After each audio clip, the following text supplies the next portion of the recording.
Hi hello welcome to Mantra 5.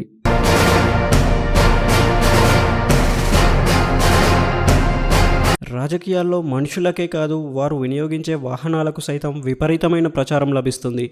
NTR party పెట్టిన అనతి కాలంలోనే అధికారంలోకి రాగలిగారు. అటు తర్వాత అంతటి ప్రచారం వారాహి వాహనానికి దక్కింది. పవన్ కళ్యాణ్ వారాహి పేరిట ఏర్పాటు చేసిన ఈ వాహనం ఎన్నెన్నో సంచలనాలకు వేదికగా మారింది. వారాహి వాహనాన్ని అడ్డుకుంటామని కూడా వైసీపీ నేతలు ఎన్నోసార్లు హెచ్చరికలు జారీ చేశారు. కానీ ఆ వారాహి వాహనం ఏపీలోకి రావడం, దానిపై పవన్ ప్రచారం చేయడం కూడా జరిగిపోయింది. దానికి ఎటువంటి అడ్డంకులు లేకుండా పోయాయి. అయితే ఇటీవల ఆ వాహనం కనిపించకుండా పోయింది.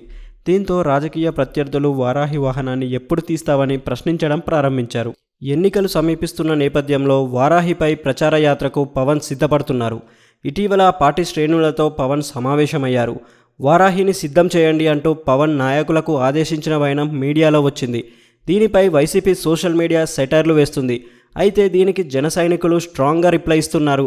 అయితే వారాహిపై ప్రచార యాత్ర కేవలం జనసేన అభ్యర్థులు పోటీ చేయబోయే నియోజకవర్గాలకు మాత్రమే పరిమితమవుతుందన్న ప్రచారం జరుగుతుంది. ఎన్నికలకు ఉన్నది 55 రోజులు మాత్రమే. అందులో 20 రోజులు పిఠాపురం నియోజకవర్గానికే పవన్ పరిమితమవుతారని తెలుస్తుంది.